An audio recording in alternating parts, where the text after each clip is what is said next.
Welcome to Macro Hive Conversations with Bilal Hafiz. We aim to bring you the best macro analysis to help you successfully invest in financial markets. For our latest analysis, visit macrohive.com.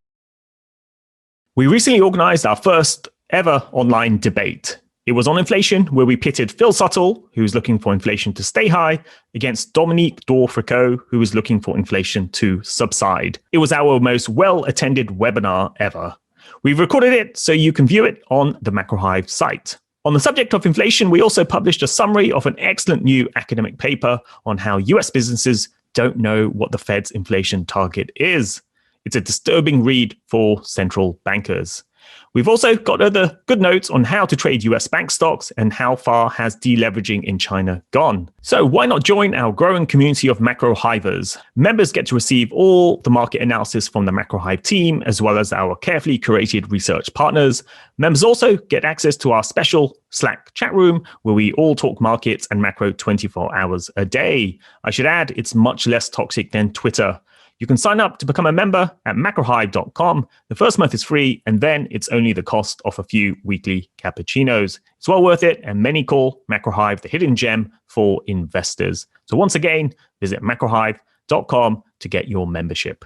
Now, on this episode, we decided to have our first non-markets related guest, Professor Adrian Williams. He's the world's leading authority on sleep. And I know that I, as well as our listeners, all have sleep issues. As for his background, Dr. Adrian Williams is the UK's first professor of sleep medicine. Adrian graduated from the University College London, and after a lectureship at the Cardiothoracic Institute, Brompton Hospital in 1975, he took up an appointment at Harvard, followed by an invitation to the University of California in 1977. In 1985, Professor Williams became tenured professor of medicine at UCLA and co-director of the UCLA Sleep Laboratory. In 1994, he returned to London, where he established the Sleep Disorders Centre at Guy's and St Thomas's NHS Foundation Trust. In addition to his role as medical director of the London Sleep Centre, Harley St, Professor Williams holds the UK's first chair in sleep medicine at King's College London, UK. So, on to our conversation. Welcome to the podcast, Adrian. It's great to have you on. Over the years, we've had, conversations, and you've spoken at some events I've held. So it's always great speaking to you. And one of the reasons I wanted to get you onto our podcast is you're actually the first kind of non-finance, non-economist that we've had on our Macro Hive podcast show. So normally we have finance people, economists. Recently, we had Sajid Javid, the former Chancellor of the UK. So it's kind of people in that sort of domain. But I wanted to get you on because sleep is something that all of us in finance have, I wouldn't say a problem with, but we have a relationship with. Whether it's a good or bad relationship, kind of varies. And having worked on the trading floor in investment banks, you see people struggle with their sleep. They come in, they look tired, even though they may have tried to sleep, the famed 8 hours and so on. And you can still see sleep deprivation in different ways has real sort of impacts on the way people are. And over the years, I've done a huge amount of traveling, across continents. So you really feel the effects of jet lag, which again goes back to sleep. So hence wanting to get you onto this podcast show. You've made very valid points, how the importance of sleep. I've been through the whole history of the development of sleep as a medical area of interest, to the point now that it is one of the three pillars of health, isn't it? It would be said that diet, exercise, and sleep are the important things we need to pay attention to. And as a sleep physician, it might not surprise you to hear me say it's the other way around: sleep, exercise, and diet. And sleep is I think, the very crucial, and particularly in regard to decision making. Okay, yeah. Actually, before we go into that, maybe I should ask you about your career background, because I do like to ask all my guests, their origin story, so to speak. I suspect you did medicine at university, but did you know you were going to go into the field of sleep? I mean, what tell us about the early days and how you've ended up where you are today. Yeah, I love telling the story. So yes, I trained in London at what is now UCL, then UCH, and went into a specialty called chest medicine, because that was what I was interested in. I'll come back to a small anecdote in a moment. So I was going to be a pulmonologist, chest physician, and part of that was a good thing was to go to an institute that I could do a PhD. So I went to the Brompton, which is a very well-established and famous institution, to work with a woman, a professor of pathology, who was offered a chair at Harvard University at a time, this was the very early 1970s, when there were 150 full professors of medicine at Harvard, the most elevated thing in the whole of the US, and only 6 of them are women. So they were quite anxious to get more of women, and she was ideal. And so she said, I want to bring my team. And so I went out with her and a few other people to Harvard, and then was set about research projects, which was de rigueur. And one of the ones I was given was to look at what is called sudden infant death syndrome, or cot death. And we established in that study, it is a syndrome. And the meaning of that word medically is that there may be other causes, many causes, or some cause, not just one. But anyway, we established that 2/3 of the patients had a breathing problem, the infants that died. And that was sleep apnea, which is now the common condition we think about in adults.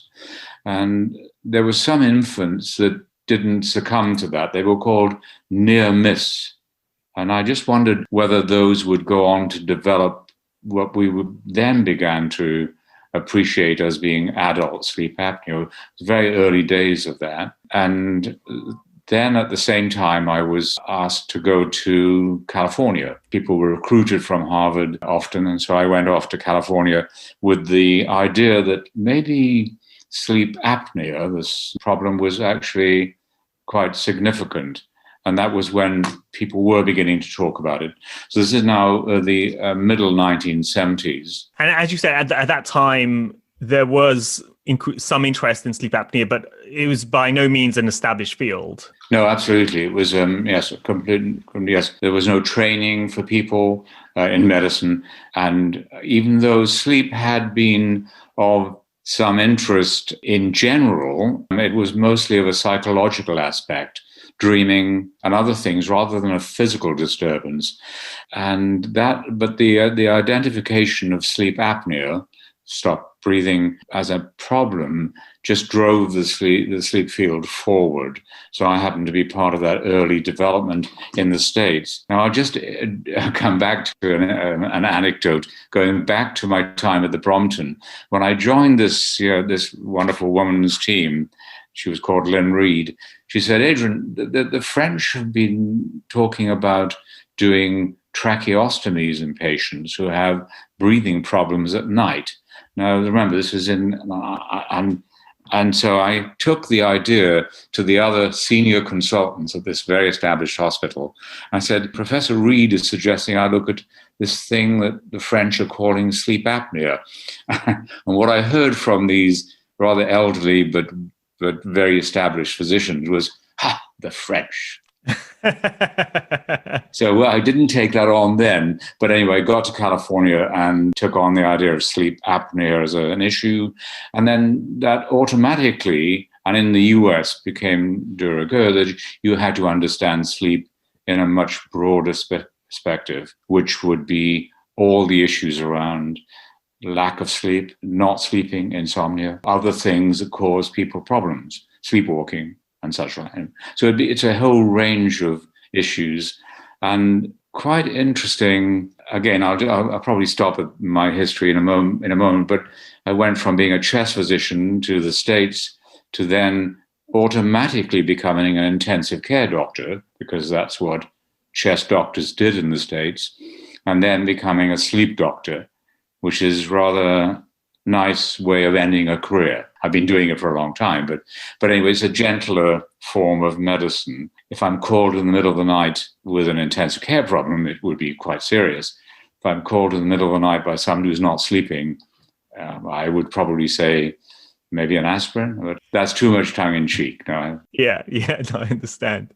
But you were in California, and then what was your sort of journey from there? Yes, so I was there for 20 years and got boarded in sleep, and I became a professor of medicine at UCLA, and then recruited back to London in the mid-1990s to take over a unit which was an intensive care unit, but at the same time develop a sleep center at Guy's and Thomas's, which is now actually the largest in Europe. At the time I joined it, there was one other person. There are 10 or more consultants in that center. Okay, great. So you really are one of the pioneers in this field. So it's great to have you. At least a long enough time. Yeah. Yeah. And before we talked about your history, we were just started to talk about decision making. And so you were saying that there's a link between kind of poor sleep and decision making. So can you sort of elaborate on that a bit more? Yes.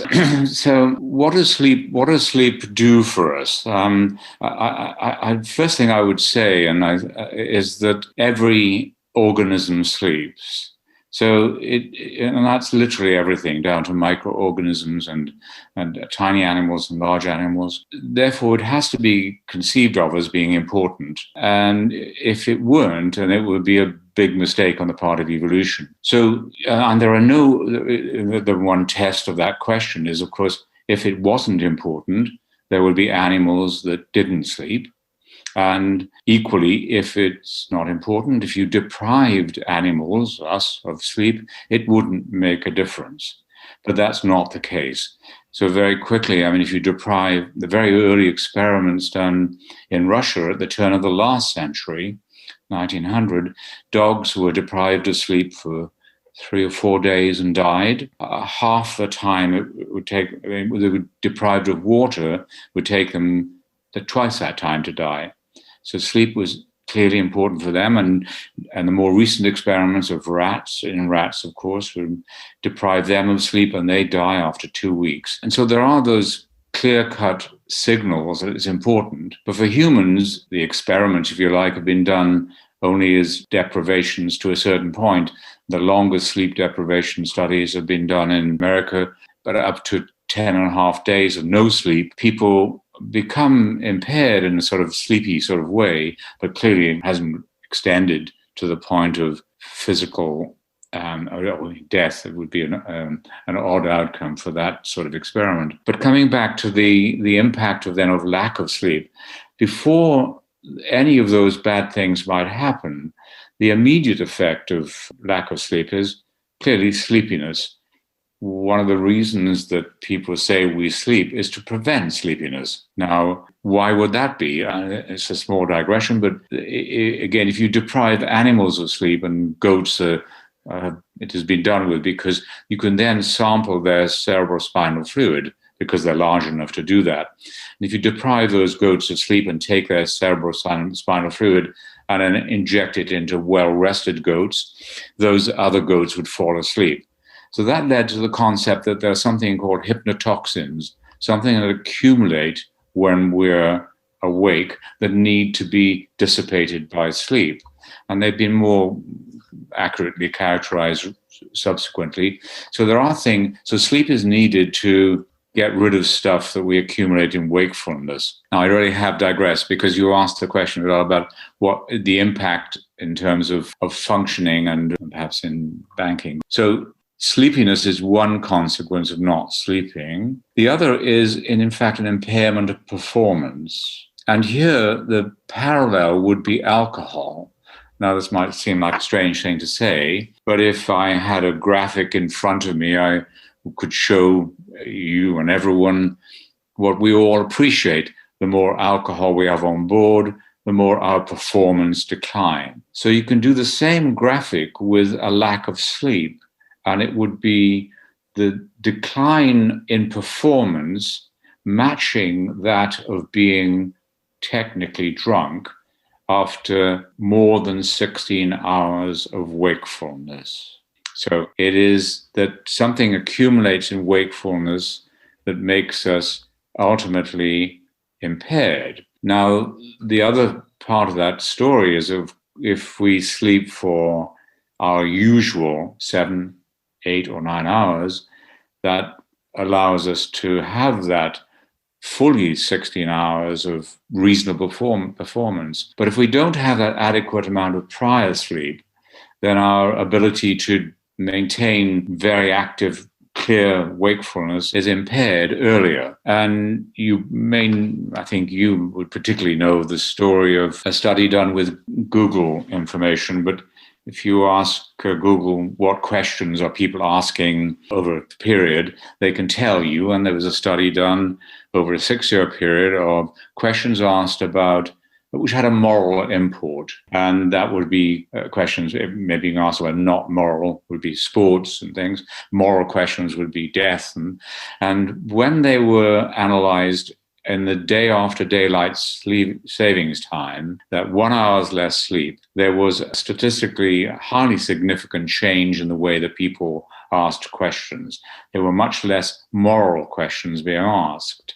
So there's an impact on the way that people behave, as well as their capacity to do things properly and quickly with lack of sleep, which is quite separate from all the physical things that doctors tend to think about. Okay, yeah, understood. Yeah, that's kind of so many ways.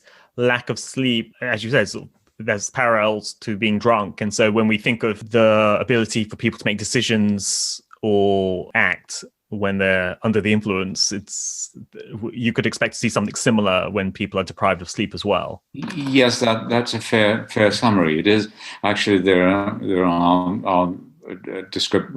thoughts around sleep being the new drunkenness, if you like, or the lack of sleep. And of course, we probably won't need to get into this, but how do you sort of measure that in terms of people driving, which that's a new area, but people are interested in trying to do that. Yeah. And actually, if we kind of think a bit more about just some of the fundamentals of sleeping, so what happens while we're sleeping? So our audience was probably familiar of REM sleep, so rapid eye movement sleep, and non-REM sleep. So what's kind of happening to us while we're sleeping? So sleep isn't a uniform state. And you rightly said there are two types of sleep, one non-rapid eye movement and the other rapid eye movement. And they happen in a very organized way. So we fall asleep and then pass into light non-REM sleep and then into deep non-REM sleep. And that is the important restorative sleep. The sleep that repairs the body, if you like. And then within 90 minutes, and with remarkable precision, 90 to 100 minutes, we jump into REM sleep, rapid eye movement sleep, in which it is that most dreaming occurs. Not all dreaming, but most. And the difference that's seen in the sleep study, and it's quite obvious, is that the brainwave pattern slows very much during non-REM sleep. It's actually called slow wave sleep. But in REM sleep, it's very hard to distinguish it from being awake in terms of the brain waves. So it is called active sleep. And then in animals, that was the first phrase. So the brain is active in REM sleep and it is resting in non-REM sleep. But the other feature of REM sleep, which maybe your audience won't know, not all, is that the body is physically paralyzed in REM sleep to stop us acting out our dreams. And that's one of the ways you can actually make a determination that is not wake, because the EEG, the brain waves, are sometimes difficult. Anyway, this pattern, this cycle goes on the whole night. We spend most of the first third of the night in restorative sleep, non-REM sleep, and most of the last third of the night in REM sleep, dreaming sleep. Now, I'll anticipate another question. If non-REM sleep is restorative, what is REM sleep, therefore? And the best answer at the moment is it's about memory. You can sense a hesitation in my voice because some memory issues go in non-REM sleep, but it is perhaps around REM sleep. And I might quote someone I admire very much of DNA fame, Crick, Watson and Crick fame. Crick went off to San Diego to become a person interested in sleep, of all things. And he thought that the REM sleep was the reorganization of memory, getting rid of stuff. He called that in his book is called The Amazing Hypothesis. And what happens if you cut your sleep so that you just have the non-REM, the restorative part, and you kind of don't have the REM side of it. So you kind of just have the first third, say. I mean, is there any kind of consequence of that, or just how do you think about that? Yeah. Yes, indeed. No, you make a very good point. And both types of sleep are important. If I jump back for literally 10 seconds to say that animals deprived of only REM sleep die as well. So it's still important. And it is around perhaps the reorganization, the memory, but things are different. And it's very important because if you think about our children who tend quite naturally to have a later sleep time as they go into the teenage years. It's the way the body clock naturally changes. And yet we expect them to go to sleep still at 8 or 9 p.m. and get up at 7 or earlier. And yet they're not getting to sleep until 11. And we're waking them still at 7. So what are they missing out on? But their REM sleep, we're changing the way that their brains are able to consolidate things, perhaps changing their attitudes. I mean, that again, you sense in my tone, it's not quite certain, but certainly the children in that phase of schooling are sometimes put on enormous stress, which has led in the US, of course, to later school times. You know, why would you force a child to get up earlier than they would want to get up? Okay, yeah, that's an interesting point. So in some ways, we're kind of systematically depriving older children of their REM sleep. I mean, it's a bit of a generalization, but yes, that would be fair to say. And maybe bankers too. I mean, if you have to get up at 5 or whatever, what sleep are you missing? Apart from just having less sleep, which has its own statistical generic effect on performance. Specifics about which bit of performance, it's all quite interesting. Okay, and I mean, this kind of also leads on to the question of how much sleep should one get. I mean, one often hears 8 hours is how much sleep you should get. I mean, how do you approach that question? I'm sure you get asked this a lot. Well, no, it's not. It's easy to answer. It's genetically determined. I guess that could be an answer for everything. But in families, people tend to sleep the same amount. But the range is indeed from about 6 to 10 hours. The average is 8 hours, and a general range of 7 to 9 hours. But it is genetically determined, and you can't actually change that. So sadly, perhaps for those that need 9 hours, but it is that requirement on average is 8 hours. But remembering there's a range of 7 to 9, and that's different for children, but essentially we're talking about them, it's more for them. And I guess another link to that is, do we need less sleep as we get older? And that's not the case. In fact, even though elderly people like me might sleep less at night, it's because sleep is less easy to maintain. Children go to sleep and you can't wake them, but older people wake rather more frequently and then make up for that with a daytime nap. But it's still the same 24-hour requirement for sleep. There's some confusion of that in the literature, but I'd be pretty certain to say that the amount of sleep we need as we get older doesn't change. It's just we tend to take it at slightly different times. Yeah, it's more interrupted, so ends up being sort of different. I guess one thing, I think maybe we spoke about this before, but if one wanted to find out, how much sleep you personally should get, I mean, one thing I think we talked about was the way to determine that would be to sort of go, while you're on vacation, don't set an alarm clock, and then by sort of week 2 or by week 2, whatever hours you're sleeping, that's probably, the amount of sleep that you should have. Yes, no, you paraphrased it very well. In fact, it comes from the original studies when people were asking questions. How much sleep do we need? So they took a very privileged group of students to some Caribbean island and said, just sleep, or just sleep as long as you want. And the first 2 days after arriving, they would sleep on average 9 or 9.5 hours to make up for the lack of sleep in their previous whatever, but then settle down to an average of 8 with the range I just described. So it was a very, almost non-scientific study, but then doing population studies as to where that's been slightly, in a sense, confirmed. If you ask huge populations, how much they sleep. And of course, Fitbit has been able to slightly help this, and the amount of data that can come out of remote monitoring, even though it's imperfect, when you have millions of people doing it, as you know, mathematically, you can still work out what the average is. Yeah.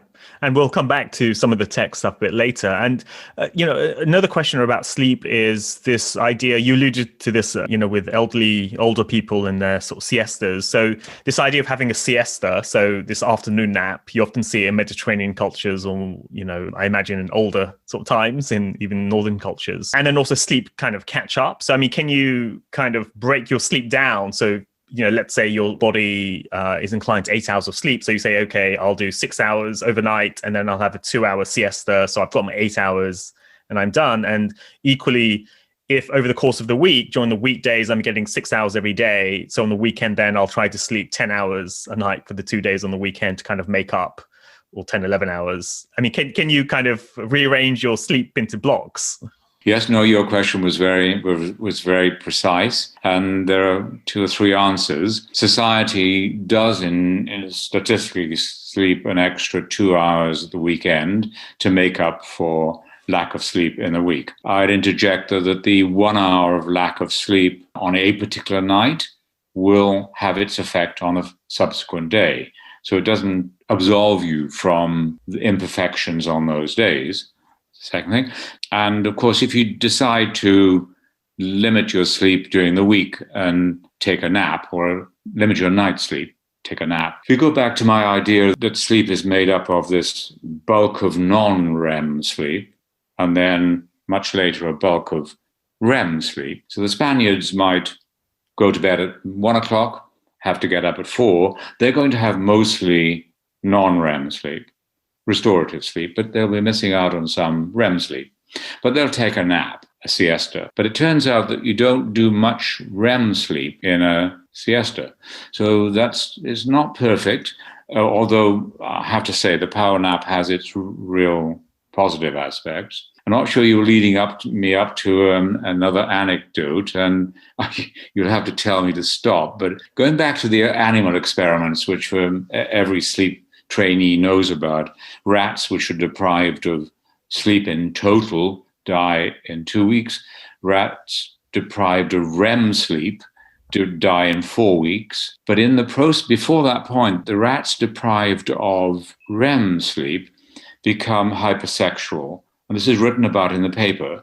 They were described as mounting rocks. And so there was an idea that lack of REM sleep leads to some hypersexuality. Interesting. So then one can extrapolate this and impose it on cultures which have siestas, end up becoming hypersexualized possibly. So it'll be an interesting one to study.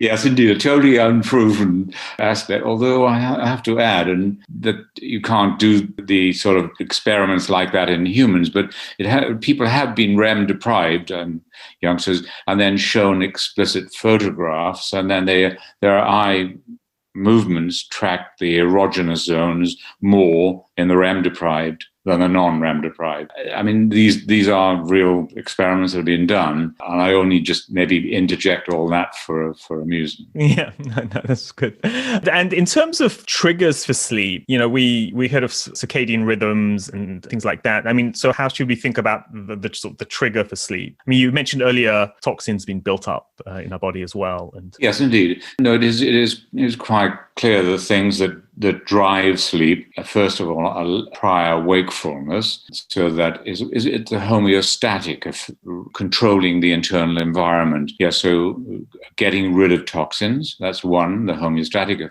But the other is the circadian influence, the body clock, which has a profound effect. We are most sleepy, and no one will be surprised by this, overnight. But there's an internal clock which drives us towards sleep, the main sleep era time around 4 or 5 a.m. And also another time in the afternoon when there's that drive to sleep. So when we think of a post-lunch dip, it turns out it's not food-related. It's actually a body clock-related thing. So if there's any tendency to sleep because we need to sleep because we've not had enough, that would kick in mainly around in the early hours of the morning, 4, 5, 6 p.m., which is when road traffic accidents are at their peak, or also in the middle of the afternoon. That's the drive to that. So there's very much a pattern of intensity of needing to sleep. So add to that the chemical drive to sleep. So those are the two factors that are most influential. And I guess age is the other thing. And I guess environment, even if you were sleepy, you wouldn't sleep in front of a tiger. I mean, there are environmental issues. But equally, if you need to sleep and you're in a quiet lecture or a lecture hall, then you might. And Bilal, you might have heard me say before, but when I am giving lectures, and I do say to people that it's quite common to fall asleep when Williams is talking. It's understandable, but it's not normal. I like that. Yeah, that's good. Are there sort of signs of lack of sleep that you kind of look out for? I mean, somebody could say, look, I'm feeling tired. So is that kind of enough to kind of tell you that they're not getting enough sleep, or what types of things do you look out for? Well, the international standard and the true international standard of whether one is sleepy is a simple questionnaire called the Epworth Sleepiness Scale. And you ask a person to estimate their tendency to doze in one of 8 situations on a scale of 1 to 3, sitting down after lunch, a number of other things. So it's very much subjective. And that I say it's the international standard because it's used by the DVLA, for example, to make a judgment as to whether somebody is safe to drive.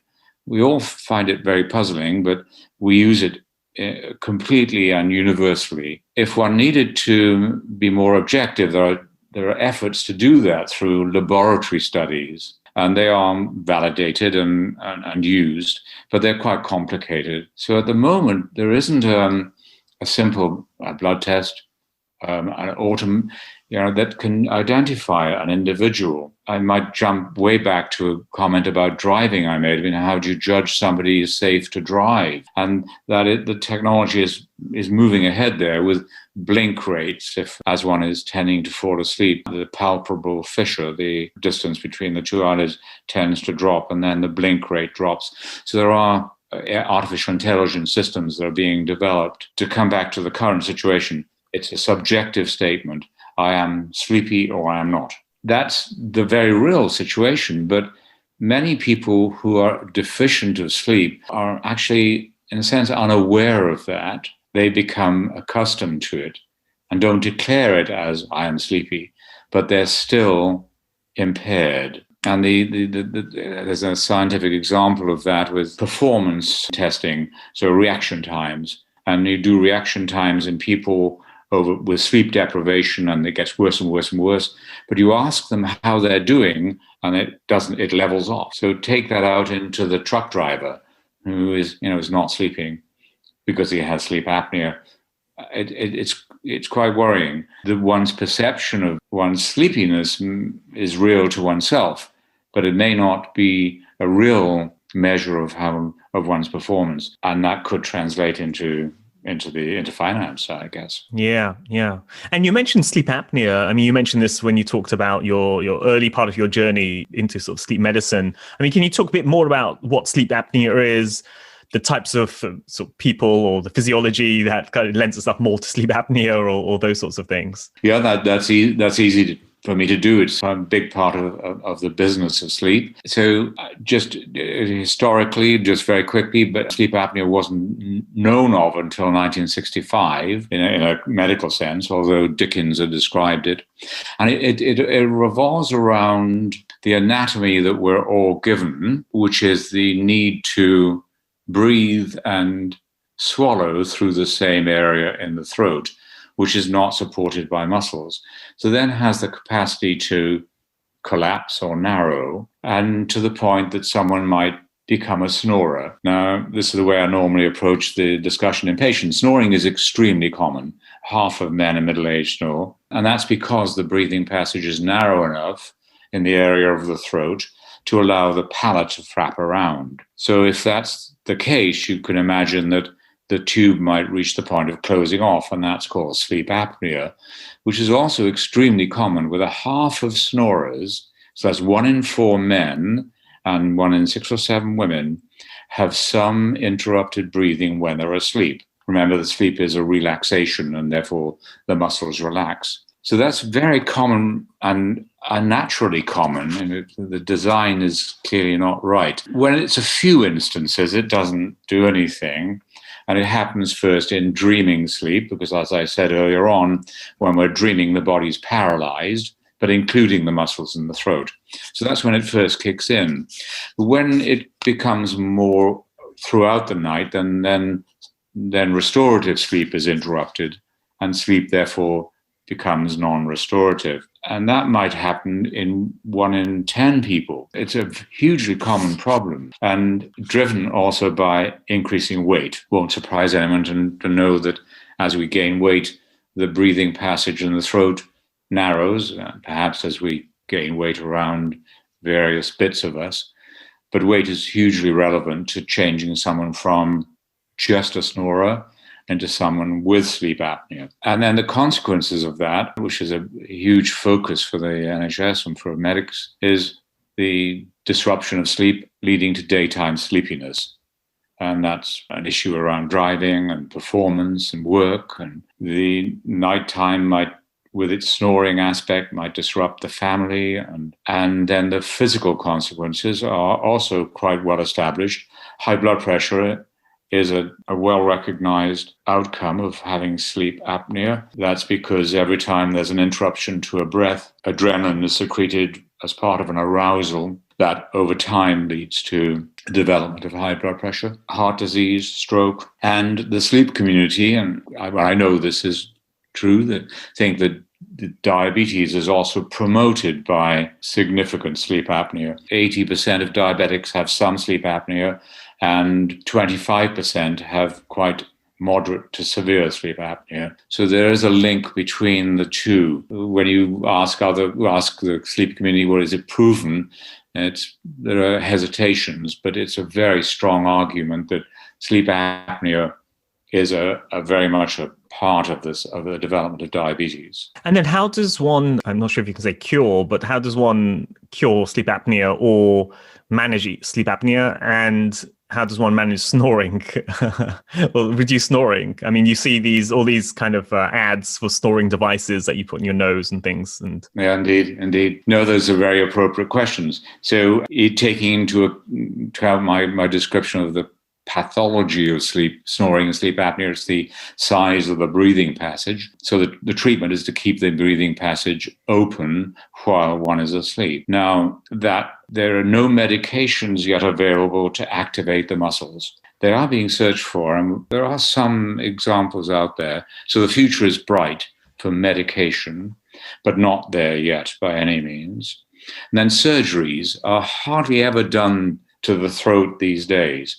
Now, the caveat there, if you have very big tonsils, which might encroach on the breathing passage, they need to be taken out. But surgeries are almost banned. They're not done very often on the throat. And so we rely on devices. And for the milder end, which is snoring and mild sleep apnea, it would be a dental device, something that you would wear while you're asleep, like a footballer's mouth guard, to bring the jaw forward. It's very effective. And then in the more severe end of the spectrum, something which many people will have heard of called CPAP, continuous positive airway pressure. So a pump device which sits on the bedside table attached to a comfortable nose mask, and then a small amount of air pressure keeps the breathing passage open. Now, the future may be brighter than that, I have to say. Personalized medicine, and sometimes the issue is around the muscles not being active enough, and that could be treated by electrical stimulation. I've got colleagues at Guy's who are using external electrical stimulation to keep the muscles active, and there's also an intraoral device, something you would use in the day to stimulate the tongue muscle, which is the main muscle. So there are these things coming down the pike, and I think we have to be optimistic. Because I guess currently, when it comes to a large number of people offered this CPAP treatment, which is the gold standard, my experience is that a third will not want to carry on with it, even being advised and and it works, because it's just not the best answer. And you mentioned that men are much more likely to snore, and I think most people can anecdotally, they're aware of that, and men suffer more from sleep apnea.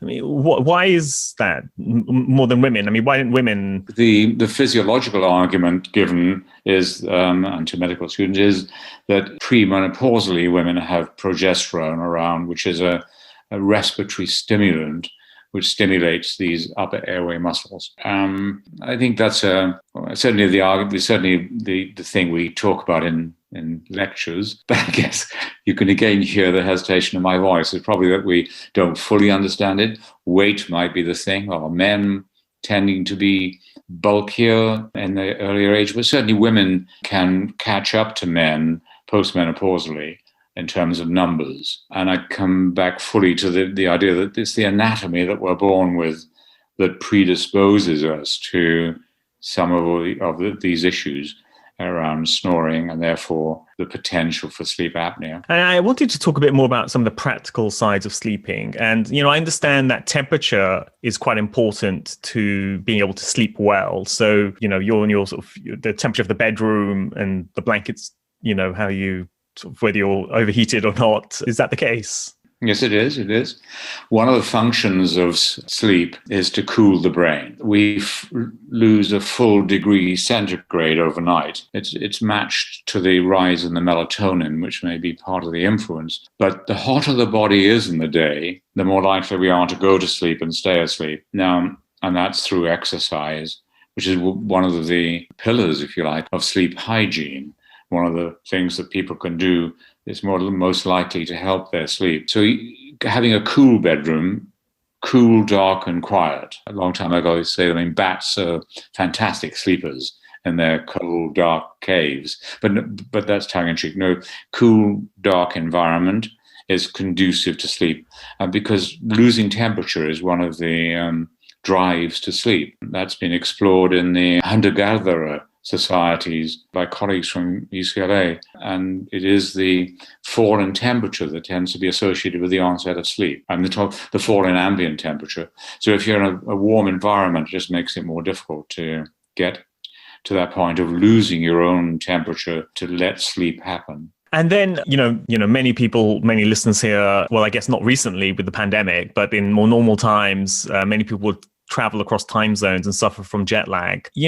Is there any kind of accepted view on managing jet lag? People talk about taking melatonin or, adjusting your watch as soon as you get onto the plane to the time zone of the country you're going to and trying to force yourself to stay awake or go to sleep early and things like that. I mean, are there ways of managing this? Yes, there are. They're imperfect, but it is around trying to speed up the change in your own body clock, because that's the thing that will make things easier at the other end. But the body clock has its own slow time changing. So you start by living a life closer to where you're going to end up. And melatonin can help. And there are apps which are quite reasonable about this, about changing behavior and when to take melatonin. Using dark glasses. I mean, light is by far the most important stimulus to the body clock. So we haven't talked about this, but it is, the body clock has its forcing sleep at certain times with a rhythm that is very, very ingrained. And if you expose someone to light, for example, before 4 a.m., then it will force the body clock to a later time. So children, for example, therefore, who use their cell phones and computers at 11 and 12 are forcing their clock to a later time, making it more difficult to get to sleep. And equally, if you have a light exposure after 4 a.m., it pushes the body clock the other way. So we use light that way. But when you've moved to a different time zone, your body clock hasn't. So you're exposed to light when it may be extending the problem.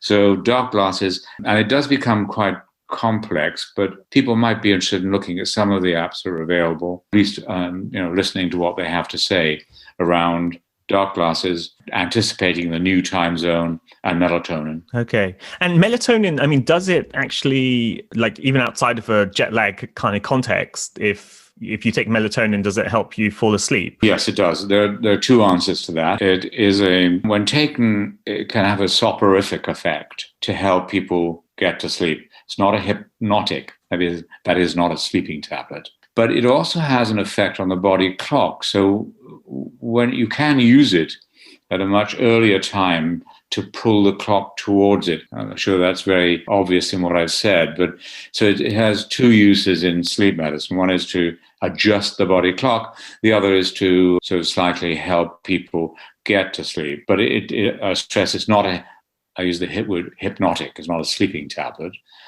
And that has its positive aspects. I mean, it's not, for me, I'm slightly prejudiced. I think it doesn't have any downsides. And there's more conventional sleeping pills. Does that, accelerate putting you to sleep or not? When they work. But then the problem with the sleeping tablets is that the body becomes used to them. So one becomes habituated.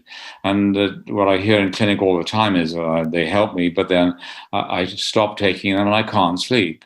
And so they go back on them. And that's the issue that I think the general practitioners certainly are advised not to prescribe, because that's a huge issue. People become used to them and therefore want to carry on taking them. And what's the downside of that? The sleep isn't necessarily normal. And if you have a sleep agent on board and medication, if you wake to pee, it may make you unstable. I mean, there are those issues. And does cognition change? An unanswerable question. I'm not going to answer that. But these are questions that are being asked. Okay. And then I wanted to talk about two substances or chemicals, caffeine and alcohol. So caffeine, obviously that is a stimulant that keeps you awake. But yet I see a lot of people have like a coffee after their supper, after their dinner in the evening. And I kind of wonder how they fall asleep. I mean, how do you think about caffeine? I think about it in the terms of what a patient or a person would be complaining of. If I go back to a comment I made earlier on, did I make this comment? Yes. A third of the population have a physiology which permits poor sleep because they have raised levels of adrenaline and cortisol. Now, I stress they're not abnormal because it's so many people, but it predisposes that population to poor sleep. And in that part of the population, if one has developed poor sleep, caffeine, a powerful stimulant. Maybe not in the other 2/3. I'm hedging my bets here a bit, but I think there is a difference between the people who are tending to be insomniac and the people who don't. So you have friends who take coffee at midnight, and it doesn't matter. Well, they may be different than your friends who have some difficulty getting to sleep. And the other important aspect, of course, is that caffeine has a long half-life, much longer than most people realize. But the chemistry of it is that if you take a strong Starbucks at 10 o'clock, 150 milligrams, because of the half-life, it degrades. And by 10 p.m., there's still 20 or 30 milligrams around. It has a half-life of 5 hours. I forget the actual calculation. But so if you are sensitive, even certainly afternoon, it would be an issue. And that's what we talk about in clinic, noon or 2 p.m. Yeah. So that's the effect of caffeine on someone who's sensitive. And that may be a large number of people. Alcohol has the other effect, of course, tends to help sleep, in a sense, put people to sleep. It does that. But after it's been metabolized, sleep is more disrupted. So the whole total sleep experience is not as good. And so it's always advised to stop alcohol 3 hours before bedtime, by which time it should have been metabolized. Okay. Yeah. Okay. So there's sort of two things to look out for.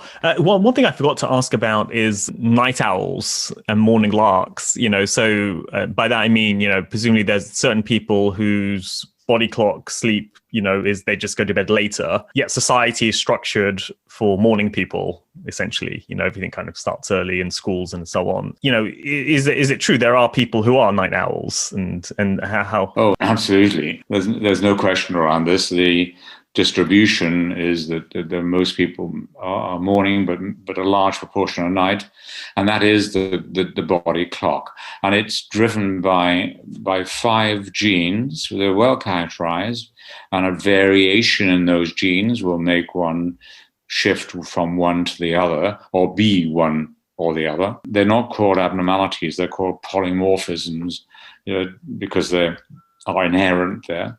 But you can imagine if somebody is an evening person, preferring to go to bed at midnight, there may be people who want to go to bed at 1 or 2 or 3. That then drifts into what the medics would call a disorder, a delayed sleep phase syndrome. I happen to be part of the group that first described the gene changes in that.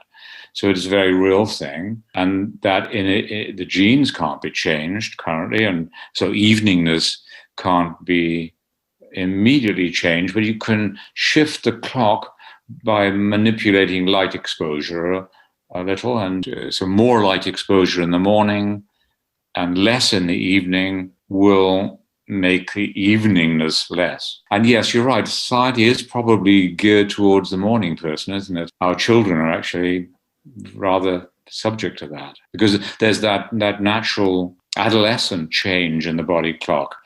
Just for some reason changes for a period to become more evening, and then you give them a computer or a cell phone, the blue light just makes it worse. And at the beginning of our conversation, you alluded to some wearable technologies. You mentioned Fitbits and so on.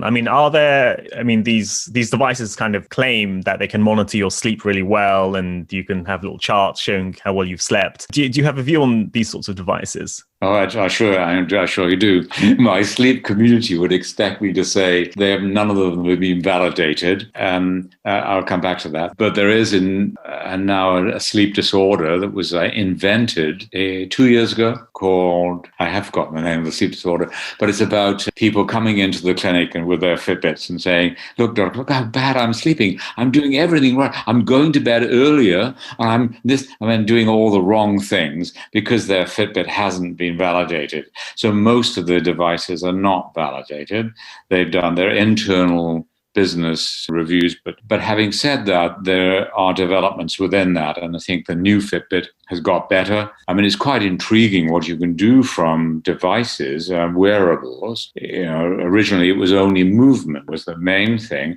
But now the devices are picking up pulse rate and even skin temperature, which are both altered by sleep and by REM sleep. So they can become a bit more specific. So some of them are getting closer, but I'd have to stress, or else my sleep community will take me to task. They're not validated at all. To use them as real devices. We use some medical ones, which are, but not the commercial. And so is it a good idea to do this? I suppose in general it is to know, but equally if it generates worry, then it becomes a problem itself. And just to kind of round off this kind of the main part of our conversation, what sort of general tips would you leave for our listeners in terms of tips to sleep well? Yes, they're the usual ones of sleep high. So if you went to a clinic and were being coached in better sleep, there would be 3 elements. This is probably the best way to put it. One is sleep hygiene, and that's around all the good and bad things that we all need to pay attention to. And I've distilled them down in my long experience to avoiding caffeine if you have a problem sleeping, avoiding afternoon, exercise, which is hugely good for sleep. And I belong to a group that think that it's a timing of that might be important. If it's around body temperature, which I think it is, then if you exercise in the morning, then the temperature you generate will be dissipated in the day and won't be there at night. If you exercise in the late evening, then adrenaline levels will disturb sleep. But if you exercise in the late afternoon, then that temperature load will be there to help you sleep. Similarly, a warm bath an hour before bedtime is helpful because of the temperature. And the bedroom cool, dark and quiet, with no electronics, no time cues. To be reminded of the time, if you wake up, will almost guarantee you continue waking up at that time. So no time cues, as frustrating as that might be. And then getting up at the same time every day regardless of how little sleep you've had. Those are the sleep hygiene rules. And you mentioned just on one point, you mentioned late afternoon exercising is optimal because of the sort of the trade-off between body temperature and adrenaline. Late afternoon is defined as what times? 4 to 7 p.m. Now, it's not ideal, but and sadly, that's the way it is. I mean, cycling home, with our new bike lanes. Okay, no, that will make sense. So, I mean, things like listening to music or the radio while you're falling to sleep, is that... Yeah, I know. Yes, I mean, I think it's those things. Yes, they're okay. Certainly having light signals, meaning Kindles and television, is not a good thing, or phones. I mean, it's the light which is the thing that might influence the body clock and the ability to get to sleep. So, but I guess sound, and I mean, there are interesting ideas about when you are asleep that some sounds may actually help. But yeah, that I don't think that's a problem. And because what I haven't touched on is alcohol, but we did earlier on. I mean, alcohol will help you get to sleep, but then will tend to make your sleep worse. Certainly nicotine has that same sort of effect. And knowing whether you have a sleep disturbance, which is independent of all that. Do you snore or do you have restless legs? I mean, that's the other common sleep disorder, right? We probably haven't got time to get into that. Okay, no, that's great. And before we kind of end our conversation, I do like to ask a few personal questions. One is, I'm a researcher, so I have to ask this, one is how do you manage your kind of information research flow? Because obviously, presumably there's huge amounts of research, that you have to kind of digest somehow. I mean, do you have a system to kind of digest this all or manage this? I think a life in medicine has always been around needing to keep up with things, and so I now focus on the sleep issues. And so it's in this electronic world we live in, this internet world, it's not hard to have very defined searches come through. But I must say, one of the issues aside of the problems, if you like, with sleep is that it's very much general practice because it affects all organ systems. We haven't made this point, but it really does. It's neurological, it's cardiac, it's lung, it's diabetes. So I do describe myself as a general practitioner of state. The word state means we exist in one of three states. We are in awake state, or we are in non-REM sleep, or in REM sleep. So each of them has its different effects.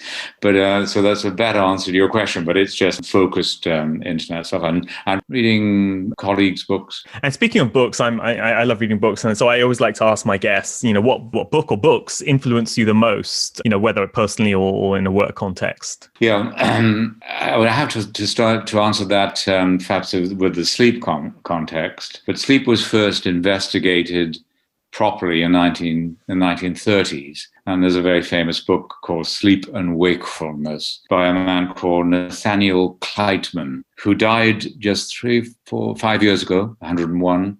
He'd had a sleep study every year of his adult life and first wondered about sleep. And then the next serious person, and I was an acquaintance of mine in California called William Dement, who first discovered REM sleep. He wrote something called The Promise of Sleep. And other friends who've written books like that. So those are things I'm bound to have focused on early on. But beyond that, I mean, I do have other major interests, but my family criticized me, never novels, sadly, but around biographies and people who have made a mark in the scientific world. There are two that I particularly relate to. First, Richard Feynman, who and his biography by James Gleick, but also his own book called Surely You're Joking, Mr. Feynman. But a wonderful man, and you can only wish to emulate him. And also, and Watson and Crick and their DNA stuff, which actually has led me to my most recent book, which I guess is not what you were asking, but it's the biography by Isaacson of Dubla, the Nobel laureate, the woman who discovered CRISPR, the genes, and the way the world is changing. And what science can do. Sleep is a long way behind this. It's still so observational, with so many things we can't actually deal with, except lots of things we know are important, meaning getting as much good sleep as you can. I sound like a prophet or something, but I think that's so important. Even if we don't understand fully why, it is fairly clear now at this point that sleep is a hugely therapeutic. Okay, no, that's great. And so if people wanted to, follow you or connect to you, what's consult with you? I mean, what's the best way for them to do that? Yeah, it's I don't have this nice thing you're doing, but it'd be just email, and I'm happy to put that out. Okay, great. Yeah, I'll do that. So with that, it was great speaking to you, and thanks again for having for providing very enlightening discussion. Pleasure. Lovely to speak to you too. Thanks for listening to this episode. Please subscribe to the podcast show on Apple, Spotify, or wherever you listen to podcasts. Leave a 5-star rating and a nice comment. Let other people know about the show. We'd be really grateful. Also, sign up to become a member of Macro Hive at macrohive.com. We'll be back soon, so tune in then.